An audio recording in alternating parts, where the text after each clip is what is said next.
Hey everyone, so I thought I would do the birth story. First of all, here's Tyler. He's kind of awake right now. I don't know how long that's going to last, but he's so little. Look how little he is. He weighs 6 pounds, 4 ounces right now. When he was born, he weighed 6 pounds, 10 ounces, so he actually lost about 6, but he's gained a couple of those back. So, anyways, so on the 27th of February, I went in for my 38 appointment. And the doctor checked me, and I was dilated 2 centimeters and 70% effaced. And he felt pretty certain I was not going to make it to my 39th appointment, which was a week later. So the next day, on Saturday, I started having contractions. They were pretty irregular here and there. It just felt like pretty much like menstrual cramps. And that continued through Sunday. Sunday they got about 10 minutes apart and stayed that way for, I would say, I don't know, 8 hours or so. Then they started getting shorter, went to 6, and then 7, or 7 and then 6, and then 5. So we went to the hospital, I think it was about midnight on Sunday. And we went there, and they hooked me up to the machines and kept me on there for a little while, and the midwife came in and said that she didn't think I was uncomfortable enough, so I wasn't in labor, and they wanted to send me home with Vicodin. Which pissed me off. And I told her that, I'm not really interested in taking Vicodin, and she was pretty persistent. She was like, well, why not? And I said, because I just don't think that it's necessary to go home and take Vicodin to sleep. And she's like, well, I think it is. And I said, well, no offense, but it's not your child, and I'm not going to go home and take Vicodin so that I can get a good night's sleep. I'm like, if I'm obviously not uncomfortable enough to be in labor, then I see no reason why I would take a narcotic.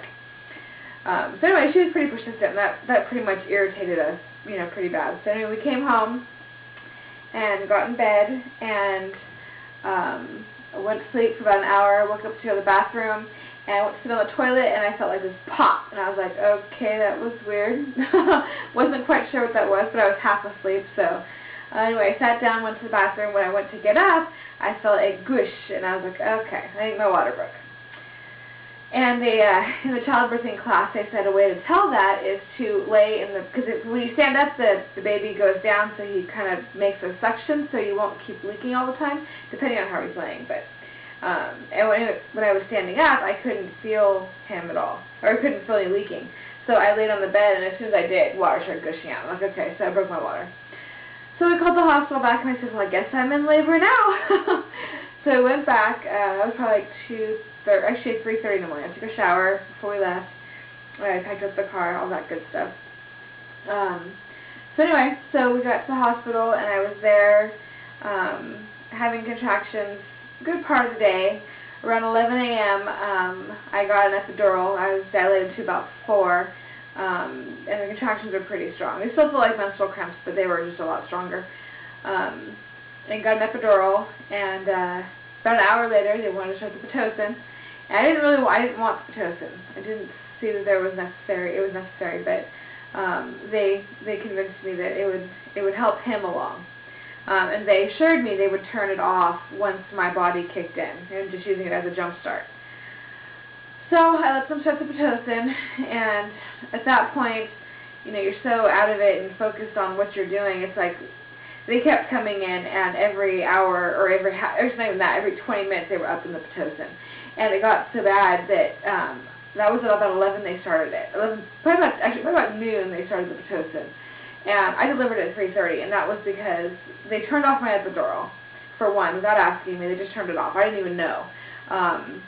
And they left me there contracting for a while, and the contractions were one on top of another. I had no breaks in between, nothing whatsoever. And like I said, I didn't know they turned the epidural off. I asked them why I was feeling stuff, and they were like, oh, the pressure doesn't stop, and you're still going to feel that. And I said I was so focused on what I was doing that I just didn't even understand that they had turned it off. It wasn't until after he was born that I realized I could feel my legs again, which meant that I had not had an epidural. And it was very, very painful. Pissed me off because of the epidural. I didn't really, when I decided to get the epidural, it was kind of like I had a fear of the epidural, but I also didn't want to feel pain. So it was kind of like trying to judge what was going to be best for me. And I opted for the epidural.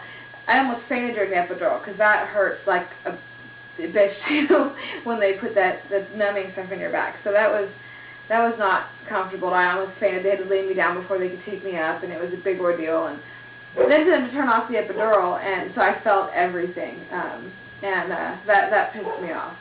I didn't know it until after. But anyway, he came out just fine. I pushed for 45 minutes, which they were amazed at. They kept coming in and telling me. Okay, sorry about that. I have no idea where that stopped off. But anyway, I wanted to say, if anybody's out there who's about to give birth, and if they try to start Oxytocin, just make sure somebody pays attention as to how many times they're upping it and if it's actually necessary for them to do that. Because it was absolutely not necessary for me to have a contraction after contraction after contraction for so long when I'd only been, you know, in active aggressive labor for about 3 hours. They just sped it up way too fast.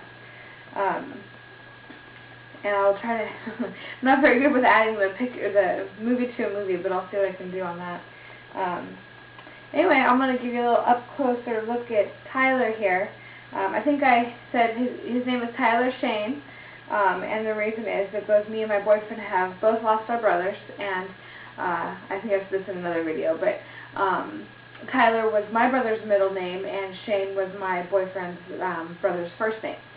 So we named him in honor of both of them, and yeah, so anyway, so I'm going to bring him up closer, and you guys can take a better look at him. He has eyes open right now.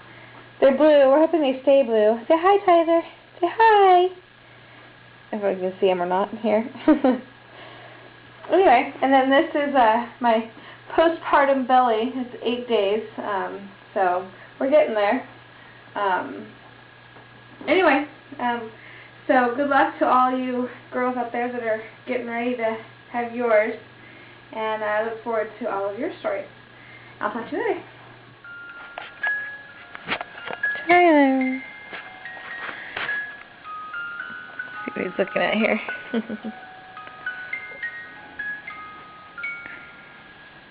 Hi.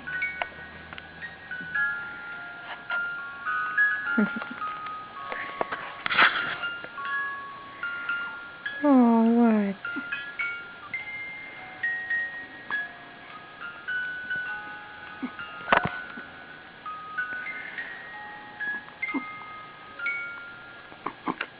Where are you going? You stretching?